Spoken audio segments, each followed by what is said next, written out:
Hello there. How would you like a ticket to one of the most influential forms of mass communication the world has ever known? It's a universal language that lets us tell stories about our collective hopes and fears to make sense of the world around us and the people around us. I'm talking about film.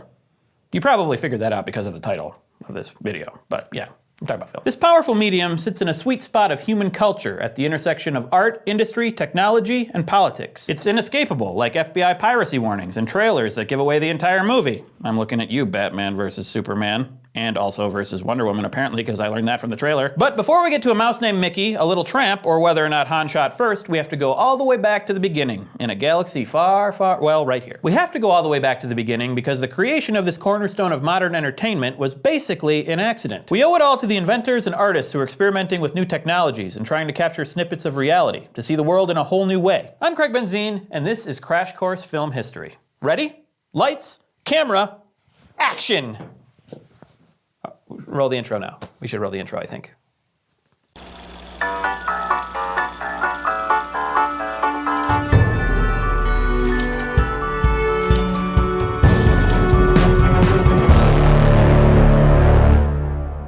The term film was first used to describe a specific technology, a thin, flexible material coated in light-sensitive emulsion that retains an image after it's exposed to light. It's also the end product of that photochemical process. A film is a movie, but it's also a verb to describe the process of capturing moving pictures, as in, I'm gonna film a movie today, or Nick is filming me right this very second, or I'm gonna film a film on film. Over time, the original film technology has switched to analog and digital substitutes. First things like VHS or beta, and eventually digital video, like when you record something on your phone. Now, at the very beginning of its history, before all these innovations existed, film started out as a collection of still images viewed one after another in rapid succession, which creates the illusion of motion.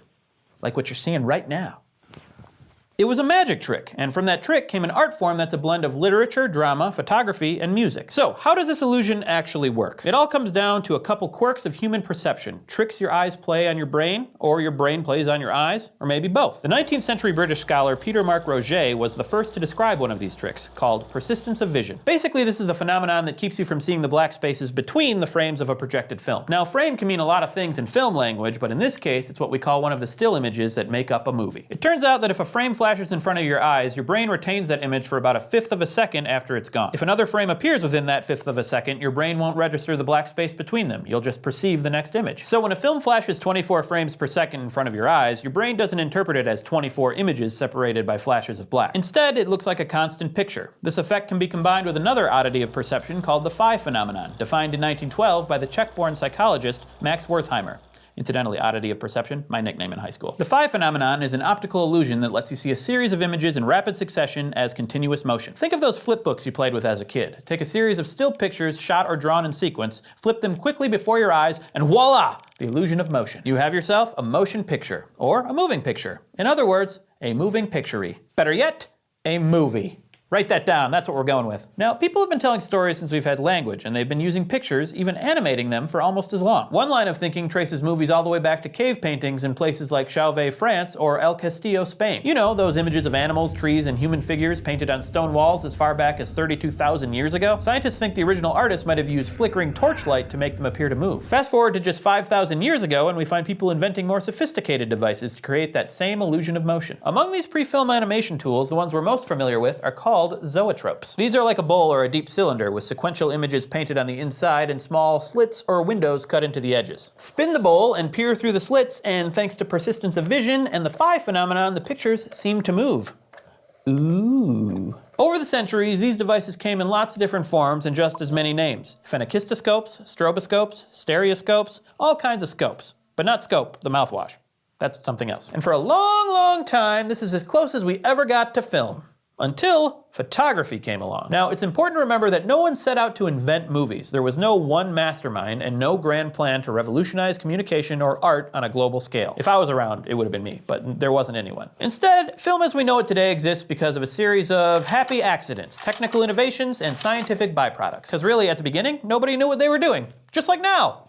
I'm looking at you, Batman vs. Superman. Photography came about in the early to mid-19th century at a time of great scientific and artistic innovation. People of means all over the world were tinkering in their spare time, playing around with technology and seeing what they could create, combine, augment, or transform. Before the photograph was invented, people were isolating images of the world around them with devices like the camera obscura. From the Latin meaning dark chamber, a camera obscura is essentially a box, tent, or room with a lens or pinhole in one end and a reflective surface like a mirror at the other. Light travels through the hole and displays an inverted image on the mirror. Like most of these pre-photography technologies, the camera obscura was mostly a novelty, a toy, or sometimes a tool that let artists create images to study or trace. As the 19th century dawned, folks started playing around with photosensitive chemicals to figure out their properties while trying not to melt themselves with acid, which we should all try to do in practice. In the 1820s, a French inventor named Joseph Nicephore Niepce took the first known camera photograph. He called it View from the Window at Le Gras. Niepce used a camera obscura to project an image onto a pewter plate coated in a light-sensitive chemical. The areas of the chemical that were hit with the brightest light hardened, but the areas touched by weaker light could be washed away, so a crude permanent record of the original image survives. Scientists now believe it took a couple days of exposing the plate to light for the image to finally show up. So, we're still a long way from movies. But we're getting closer.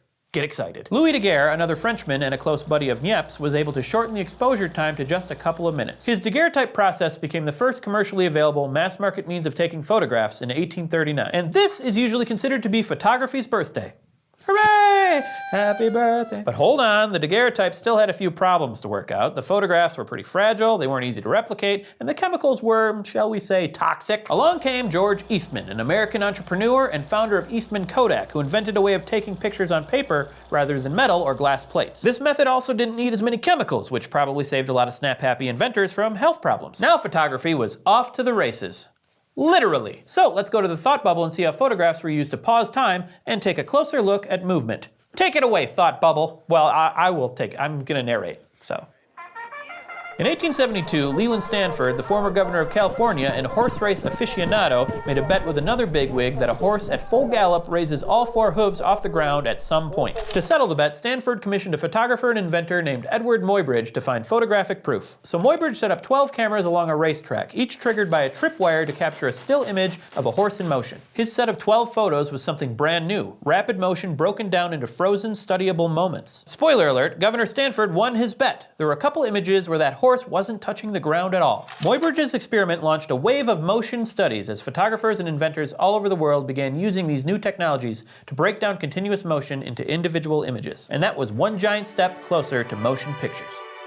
Thanks, Thought Bubble. You're so great. One of the photographers was yet another Frenchman, a man named Etienne Jules Marais, whose training in physiology led him to capture motion studies of birds in flight and human athletes in action. Instead of tripwires like Muybridge, Marais invented what he called the chronophotographic gun, awesome, and switched from sheets of photographic paper to rolls, allowing him to take bursts of photographs, 12 per second. Even with all these increasingly fancy techniques, it's important to note that these were still just series of photographs. Motion studies were sometimes projected using devices like Muybridge's Zoopraxiscope, but nobody was trying to make movies yet. So the world was boring. Each of these innovations set up a fella you may have heard of, Thomas Edison, and a scientist who worked for him named W.K.L. Dixon to invent the kinetograph, the world's first motion picture film camera. Da-da-da! And they, in turn, paved the way for the first filmmakers to experiment with motion picture technologies and storytelling. We mentioned earlier that film is an illusion, but it's an illusion that's carefully crafted by people who want to show a specific point of view. With aesthetic choices from shot angle and shot size to lens type and lighting style and how much hair you put on a Wookiee, filmmakers can further affect how we, as an audience, interpret reality. In a real sense, film wasn't invented, it was stumbled upon. A series of happy accidents eventually led us to Citizen Kane, Grand Illusion, Black Girl, and the experimental works of Stan Brakhage. Not to mention things like The Wizard of Oz, Raiders of the Lost Ark, Captain America Civil War, and Sharknado. There's a whole world of film out there to discover, and there's a lot that film can help you discover about yourself too. And that's the story we'll continue next time we meet. Today we talked about how film is a sort of magic trick thanks to the ways our eyes and brains work. Thank you, eyes and brains.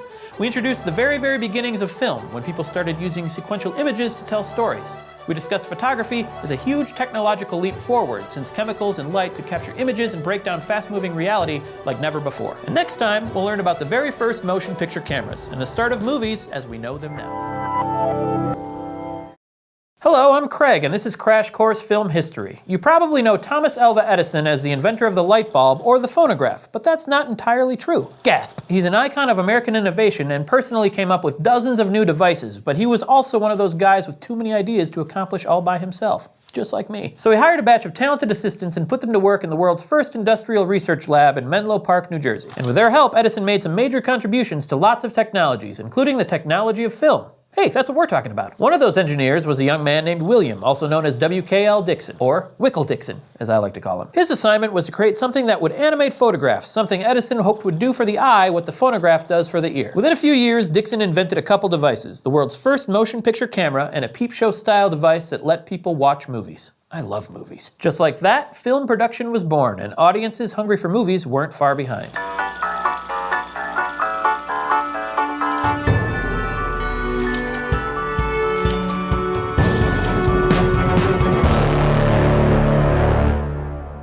Before Edison and his lab had even built their viewing machine, he applied for 2 preliminary claims with the U.S. Patent Office, one for his plans for the device and one for its name.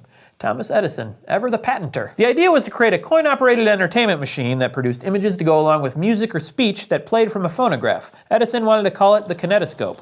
I would have called it the coin-operated entertainment machine.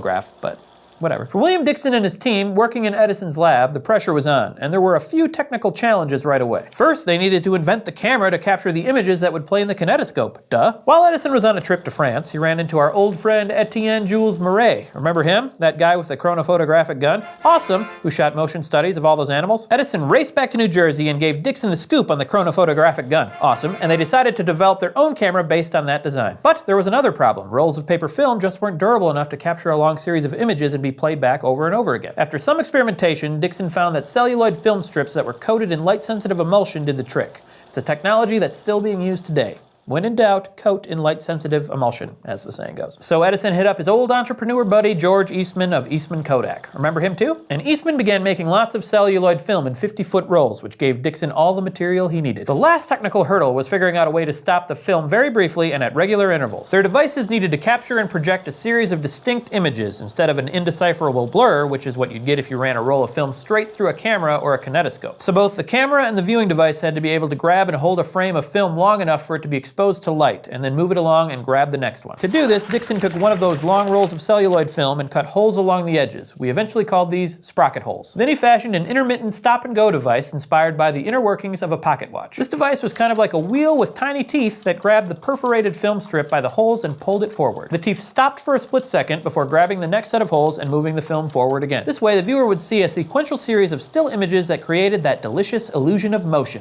as long as the stop-and-go device was moving fast enough. In 1891, at the National Federation of Women's Clubs in New York City, Edison unveiled his prototype for the kinetoscope. It was basically a cabinet with a peephole on top, so you could look inside and watch pictures move.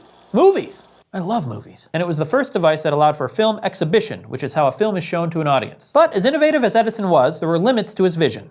Unlike me. He thought of motion pictures as an add-on to phonographs, which people listened to in their homes or in commercial phonograph parlors. He didn't foresee the power of projecting film to a huge audience of people. And he was exactly right, that didn't happen, ever. In fact, some scholars think he discouraged Dixon from pursuing film projection, which eventually fractured their relationship. But for now, Edison and Dixon were chummy and worked together to create this pair of sister inventions, each with their own limitations. The kinetograph was the first motion picture camera, which worked because they figured out how to synchronize the shutter of the camera to a single frame of film, using the sprocket holes in the intermittent stop-and-go device. But it could only record images inside a studio because it was too big to haul around and needed electrical power to work.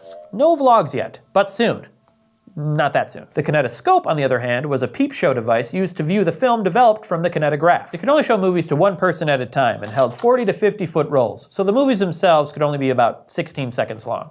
It's basically the Twitter of movies. And even though Edison and Dixon originally hoped to synchronize the sound from a phonograph to the images in a kinetoscope, they never quite figured out how to do it. In fact, true synchronous sound, or matching up sounds to images, would elude technicians for decades. Now, some of the keys to Edison's success were his aggressive pursuit of patents and his interest in mass production, which was transforming industry at the time. Even Henry Ford's large-scale, relatively cost-effective assembly lines were made possible thanks to Edison's innovations in electric power. After all, something had to keep those conveyor belts moving. In 1894, a Canadian entrepreneur named Andrew Holland opened the first kinetoscope parlor in New York City, charging 25 cents per person. Edison got dollar signs in his eyes, and before long, kinetoscope parlors were opening up all over the United States. People were lining up to get a brief glimpse of a moving picture as music played from a phonograph and refreshments were served. Just like film exhibitors today, kinetoscope parlor operators made most of their money from concessions, since they had to lease or buy the kinetoscopes and the films themselves. Meanwhile, Edison was intent on collecting every single penny he was owed. Of course he was. As more kinetoscope parlors opened their doors, more and more people were hungry for movies. Crash Course does not condone or recommend eating movies. Edison put Dixon in charge of film production, or everything involved in the making of a film, from writing and casting actors to building sets and capturing the images. Dixon was pretty busy. And together they built the first film production studio in the world in West Orange, New Jersey. They didn't really have to start from scratch, the space already existed because that's where they made the first films with the kinetograph. But they poured more time and just over $600 into it to make it a full-fledged studio. They covered the interior walls with tar paper strips to make the performers stand out against the stark black background. That, combined with complaints that it was cramped, stuffy, and hot, earned the studio its name. Employees called it the Black Mariah, after a local expression for police vans or paddy wagons, which gives you some idea how they felt about working for a guy like Edison. And because the kinetograph needed a lot of light to record an image, they built a retractable sunroof and a set on circular railroad tracks so that it could be spun around to follow the sun's light. And did they add a hot tub as well? It'd be nice. Have like a sunroof and a hot tub. That'd be nice. William Dixon served as producer, director, and camera operator for hundreds of kinetograph films from 1893 to 1895. Most of them featured vaudeville performers and slapstick physical comedy, favoring movement over story. See, the vaudeville circuit was the mass entertainment of the 1880s to the 1930s, before radio was widespread and before movies came along. Performers would travel together, set up shop at the local theater, and put on a variety show, everything from music, comedy, and acrobatics to sketches, trained animals, and excerpts from stage plays. People like Harry Houdini, the Marx Brothers, Bob Hope, and Buster Keaton all spent time on the vaudeville stage. The most famous vaudeville performers would only play the most exclusive theaters in big cities, making it impossible for the far-flung masses to see them. So they'd have nothing to do. What would they do? They'd probably just sit around and punch eagles. Using vaudeville talent had lots of advantages for kinetograph filmmakers. Dixon had only 16 seconds to work with and couldn't record synchronous sound, so the performances had to be brief and interesting to watch. Name recognition helped, as did performers whose acts were reliable and well-rehearsed. Just like mine. Right, Nick? Plus, there were lots of them, and a steady supply of talent helped meet the growing demand for content unleashed by the kinetoscope. At least, for a while. Because as powerful and revolutionary as the kinetograph and the kinetoscope were, their limitations threatened Edison's grip on motion picture production and exhibition. I mentioned some of these earlier, but they're about to become very important. So pay attention. First, the kinetograph was static. The camera couldn't move. It was too big and required electricity to run, so you could only shoot movies from one perspective. Second, the kinetograph required lots of light, so it could only capture images well when the sun was shining.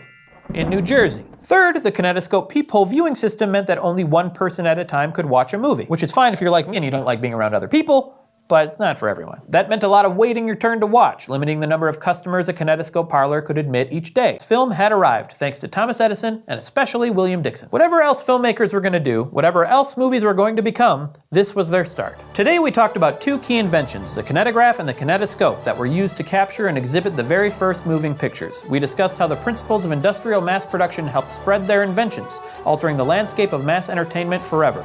We introduced the first film studios and talked about how the first movies showcased the action of swanky vaudeville performers rather than stories. And next time we'll learn about the first projected movies and how entire audiences of people began experiencing motion pictures together.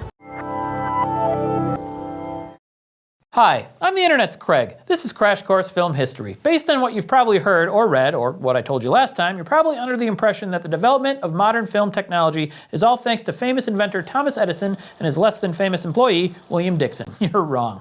I can't believe how wrong you are. Together, these guys developed two of the first commercially viable film technologies, the kinetograph, basically a camera, and the kinetoscope, a single-viewer exhibition device that you would use to watch kinetograph films. But guess what? As was often the case with Edison, a lot of the credit that's given to him also belongs to a great many other people. Not me. While Edison and Dixon were setting out to make moving pictures in New Jersey, lots of other inventors were tinkering with film technology across the world. In Lyon, France, a pair of brothers saw the kinetograph and kinetoscope and said, we can do better than that. And they did. Within 2 years, they invented a lightweight, all-in-one motion picture device that made movies and exhibited them. They figured out a way to use the camera mechanism to play back the developed roll of film, projecting bright light through it to show images. Films could be projected on an entire wall or screen, letting audiences of people experience films together. It'll never work. By sheer coincidence, or maybe fate, their surname means light. Say hello to the Lumiere brothers and the first projected films.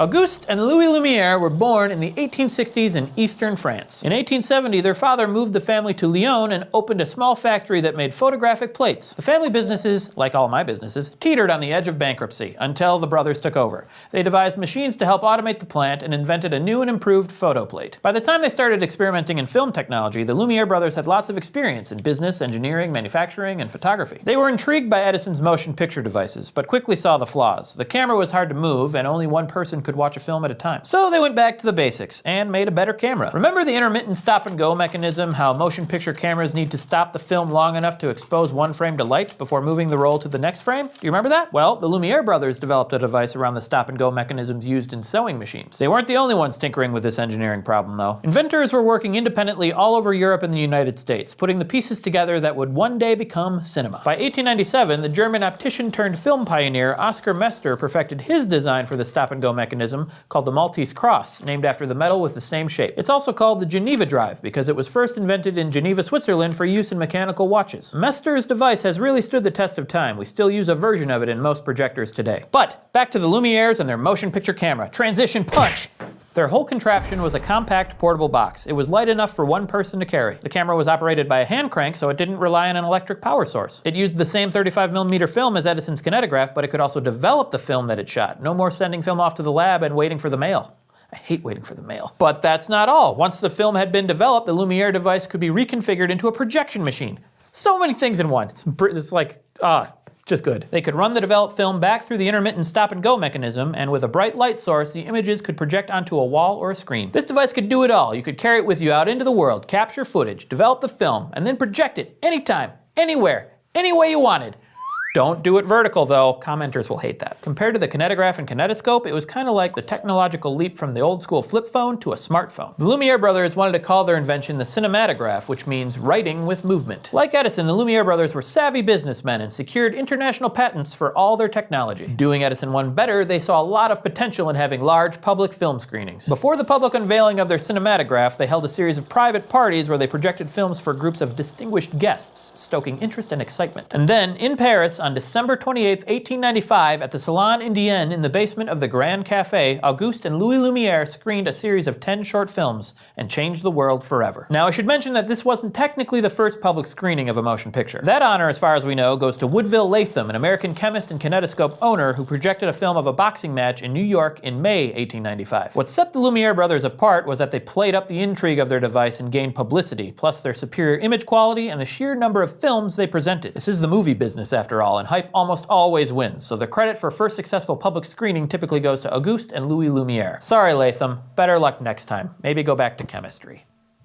Among the films the Lumiere brothers screened that night was The Train Arrives at La Ciotat Station. In the film, a train, you guessed it, arrives at the station. Kinda spoiled it with the title. In a single, uninterrupted shot, it comes toward the camera, stops, and the passengers disembark. Legend has it that when the first audience saw this movie projected on the wall, it was so unfamiliar and realistic that they ran screaming from the theater, fearing for their lives. In recent years, historians have thrown cold water on this story for a couple reasons. First, seeing images projected onto walls wouldn't have been a new experience for a lot of Parisians. Some version of the magic lantern projection device had been used for education and entertainment since the 17th century, employing a light source and a lens to project images or paintings from glass plates up onto a wall. Not to mention, most of the Lumiere audience probably would have been aware of kinetoscope films. So chances are no one actually thought the train was about to drive through the wall and run them all down. More likely, the audience might have shrieked in delight at the size and clarity of the images projected and at the sheer magic of seeing these pictures come to life. Remember, film presents us with the illusion of reality. And like any good magic trick or optical illusion, part of the thrill is knowing that what you're seeing isn't real, but not being able to tell how the magician pulled it off. The story of the screaming audience in the Grand Café also reveals the power film has to create a communal experience. While the technical wizardry of the cinematograph was groundbreaking, the unique group psychology of moviegoing may have been the Lumiere's greatest contribution to film history. When you're in an audience watching a film, you're having a specific personal experience, but you're also part of a pop-up community. And sometimes that community has a bunch of kids that just won't be quiet and you're trying to watch Batman vs. Superman. Think back to the last hysterical comedy you saw in a movie theater and then tried to watch again by yourself at home. It's not the same, is it? Film is a unique artistic medium that can take on different meanings depending on when, where, and with whom you're watching it. Now, the Lumiere brothers films all share a few characteristics. They were silent, black and white, and uninterrupted shots that lasted less than a minute, much like the films out of Edison's Black Maria. But rather than capturing stage performers in skits, the Lumiere films were mini-documentaries, known as actualités. They focused on slices of everyday life, two babies fighting over lunch, a group of workers leaving a factory at the end of a day, and of course, trains arriving at stations. These films were financially successful right out of the gate. The Lumiere brothers' first screening brought in 35 francs at 1 franc per person, and within a month, they were making 7,000 francs per week. That's 7,000 people. Meanwhile, other inventors were making cinematograph-like devices with cool names like Bioscope and the Theatrograph. Some were directly inspired by the Lumiere brothers, while others were independent. Thomas Edison saw the financial success the Lumiere brothers were having, and he wanted a very big piece of that action, abandoning the kinetoscope to jump into theatrical projection. Edison and other inventors also began experimenting with longer films. Boring. But there was a big problem. These longer film strips kept tearing inside the projector. Enter Woodville Latham. Remember him? The guy who really held the first public projection of a movie. He held the patent for the Latham loop, a different way to feed film into a projector, which involved a pair of small, loose loops of film, one above and one below the projector's lens, held in place with extra sprockets. This helped protect the film from vibrations and tension, which could lead to damage. In 1895, another pair of early film pioneers, C. Francis Jenkins and Thomas Armott, used the Latham loop in a projector of their own design called the Vitascope. Edison saw the device, bought it outright, and released it as the Edison Vitascope, giving the original inventors almost no credit, because that's how Thomas Edison rolled. Throughout all this experimentation, most people thought of films as a fad that would burn brightly for a few years and then disappear, like arsenic as medicine, seances, or Victorian tear catchers. Even the Lumiere brothers got out of the movie business in 1905 because they didn't see a future for film.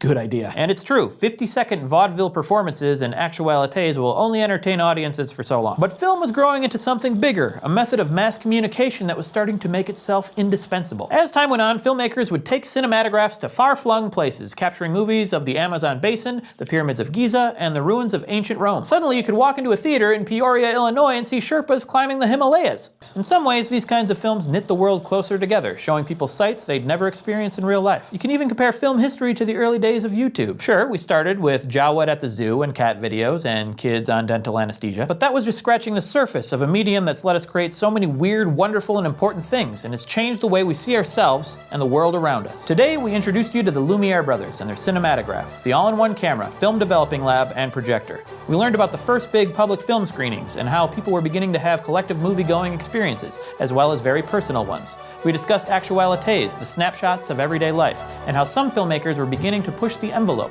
exploring the world and making longer movies. And next time, we'll talk about the very first films to tell stories, using editing and special effects to manipulate reality in exciting new ways. Crash Course Film History is produced in association with PBS Digital Studios. You can head over to their channel to check out a playlist of their latest amazing shows, like PBS Infinite series, The Art Assignment, and Braincraft. This episode of Crash Course was filmed in the Dr. Cheryl C. Kinney Crash Course studio with the help of these nice actualités, and our amazing graphics team is Thought Cafe.